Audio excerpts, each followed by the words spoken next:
kami atas berita yang beredar bahwa Tamara membuat laporan polisi di Polda Jawa Barat.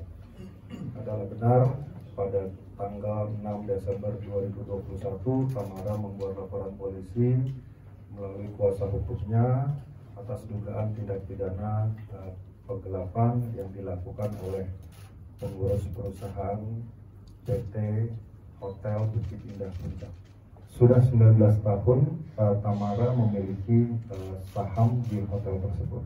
Berapa persen saham? 20%. Tapi selama itu ada report atau?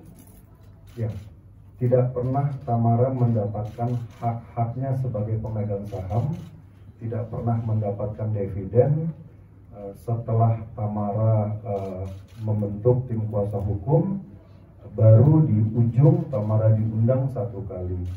Itu pun setelah kami turun dan kami melakukan legal action. Ya. Dari belasan tahun itu berapa kali dapat dividen? Tidak pernah dapat dividen sama sekali. Bagaimana aja diam aja atau mungkin ada tindakan sebelum ini ramai gitu, sampai akhirnya surat dan agunan itu disampaikan? Tamara tidak mengerti bagaimana aturan dari korporasi ya. Jadi yang setelah datang surat pinjaman yang harus ditandatangani surat hutang, setelah itu baru Tamara merasa bahwa ini ada yang salah. Terlapornya ada berapa orang? Terlapornya ada 3 orang. Ya. Siapa aja Bang kalau dari terlapor? Pengurus perusahaannya. Ada ikatan keluarga atau teman nggak?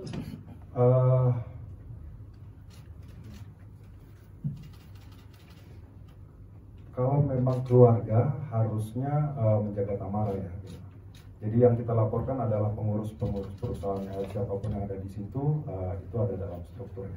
Inisialnya muncul? Mungkin kita tidak sebut nama, nanti biarkan proses hukumnya. Tapi 3 nama yang kita laporkan. Gimana Mbak Tamara, ada tanggapan? Selama ini kan 19 tahun diam saja, nggak ada, akhir baru hari ini. Apakah ada pihak Ada keluarga yang bisa Mbak Tamara bisa jelaskan ke media? Assalamualaikum warahmatullahi wabarakatuh. Waalaikumsalam. Terima kasih atas pertanyaannya. Tapi kita juga nanti pertanyaan juga satu-satu boleh? Boleh. Jadi, yang kenapa selama 19 tahun saya diam saja karena saya berpegangan kepada cinta kasih. Dan saya merasa kalau orang pasti akan berubah, orang akan berubah menjadi baik, mempunyai etikat baik. Saya sudah cukup bersabar.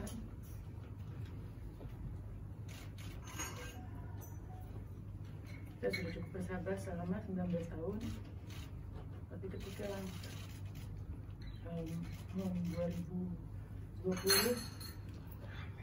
ada pengusaha yang datang ke Bali mengatakan bahwa harus menandatangani surat utang dengan jaminan hotel gitu, dan itu menurut saya sudah sangat keterlaluan, sangat tidak manusiawi. Untuk itu saya sebenarnya ingin menyelesaikan masalah ini dengan baik-baik, tapi saya sudah tidak bisa apa-apa lagi. Berusaha baik malah diginiin terus. Untuk itu saya memohon kepada Bang Johan sebagai pengacara saya, tolongin dong, saya mesti bagaimana? Saya sudah nggak ngerti lagi. Saya ingin tenang hidup di Bali, ngurus anak gitu. Saya sama sekali tidak mengerti masalah ini sampai berlarut-larut. Apa yang harus saya lakukan, Bang? Bagaimana saya bisa mendapatkan keadilan agar supaya masalah ini mudah-mudahan saya diberi umur panjang, tidak sampai ke anak saya nanti terus dibebani utang, terus dibebani utang yang kita sama sekali tidak tahu mengenali. Seperti itu. Mohon maaf Mbak, kalau boleh tahu berapa sih utangnya? Senilai berapa nominal? Nilainya tidak sebanding berkali-kali lipat dari nilai hotel tersebut. Mungkin tidak tepat untuk nilai seperti itu. Tapi alasannya untuk menjadikan sertifikat hotel itu jaminan apa kalau nilainya di bawah dari itu? Itu yang kami nggak pahami. Artinya nggak ada komunikasi terkait itu? Ya tiba-tiba seperti itu aja. Datang harus menandatangani sebuah surat utang. Akhirnya mereka mengerti bahwa pemegang saham harus dilibatkan setelah ada butuh hutang. Kita nggak tahu kenapa dijaminkan seperti itu. Justru itu Tamara bertanya sama negara saatnya udah nggak tahu lagi mesti bagaimana, karena kami berkomunikasi, mencoba komunikasi aktif kepada pengurus perusahaan, tapi tidak ada itikat baik, bahkan cenderung keras gitu. Jadi nggak tahu lagi mesti bicara kepada siapa yang paling tepat, ya langkahnya bertanya sama negara. Itu langkah Tamara yang diambil. Puluhan miliar atau ratusan miliar? Pinjamannya ya nilainya tidak signifikan. Mbak Tamara ini kan baru menyadari dari tahun 2020. Ini kan berarti kalau 19 tahun yang lalu kita tarik berarti awal tahun 2000-an. Itu Mbak Tamara sempat ada kecurigaan nggak di tahun-tahun 2010 mungkin 11-12 sampai akhirnya ternyata benar kecurigaan saya ini terjadi di tahun 2020 pas Mbak Tamara baru sadar gitu. Iya, karena saya pikir kan saya pikir semua akan berjalan semestinya gitu, tapi ternyata tidak. Dan kebetulan juga saya kan di Bali mengurusi anak saya dan juga teh manisnya saya gitu. Jadi saya sama sekali tidak tahu bahwa ini terus berlarut-larut gitu.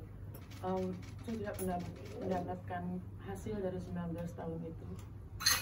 Itu pun saya nonton ya, nggak apa-apa yang situ. Itu pun saya masih bersabar, tapi setelah udah berutang lagi, saya hanya khawatir kalau ada apa-apa sama saya nanti bagaimana dengan anak saya. Soalnya anak saya juga harus ngutang terus gitu.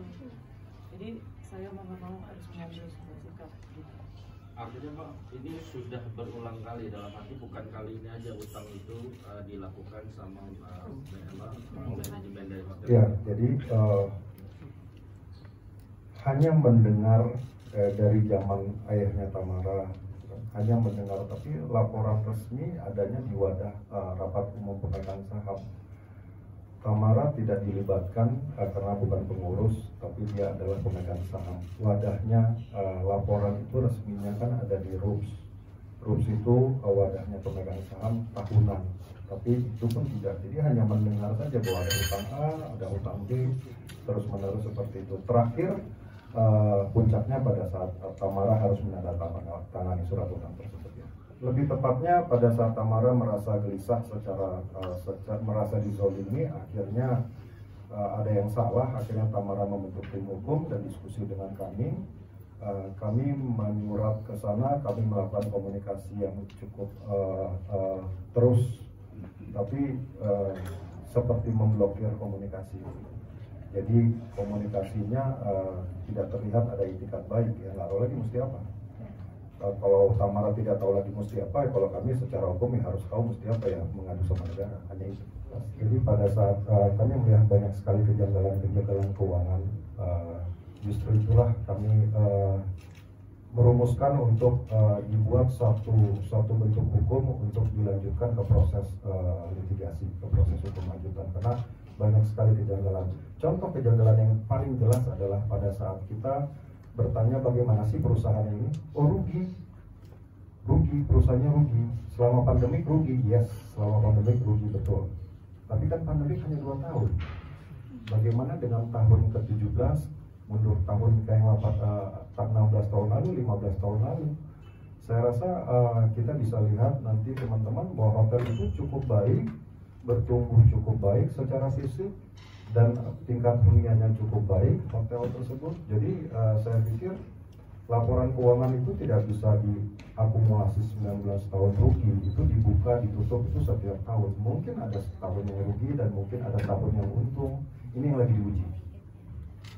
Saya cukup kaget didatengin karena mereka tidak pernah melibatkan saya.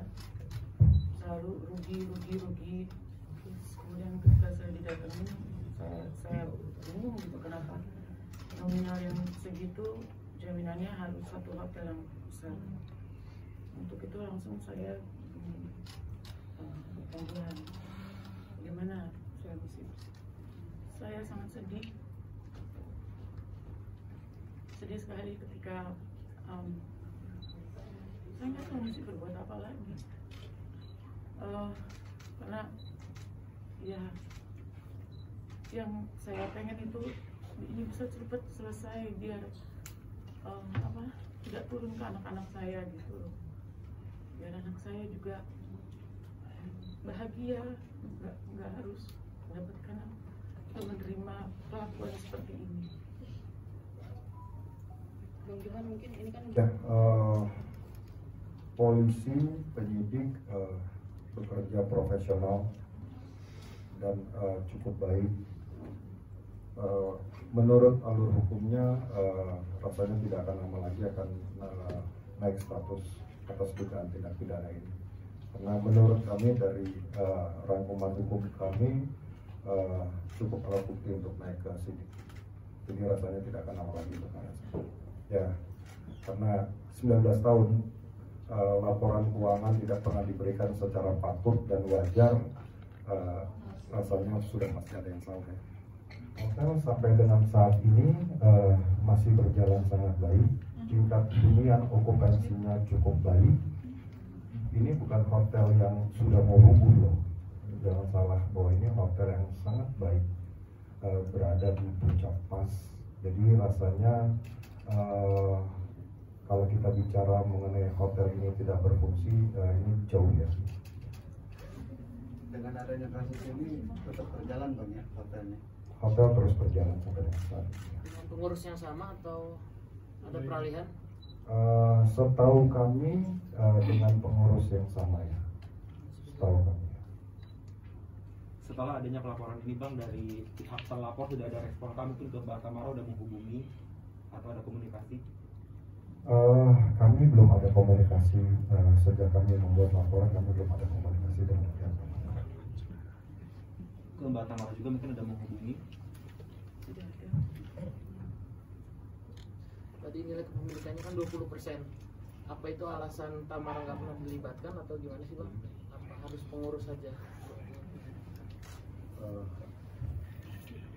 20% itu sesuai dengan Undang-Undang Nomor 40 Tahun 2007 mengenai perseroan terbatas itu sangat besar. 1% saja haknya harus di cover gitu, apalagi 20% ya. Jadi saya pikir bukan dalam konteks mengenai jumlah. Warisan dari ayah ini dibangun sekitar tahun 70-an, sekitar tahun 70-an oleh ayah Tamara, dan pada tahun 2001 ayah Tamara meninggal dunia.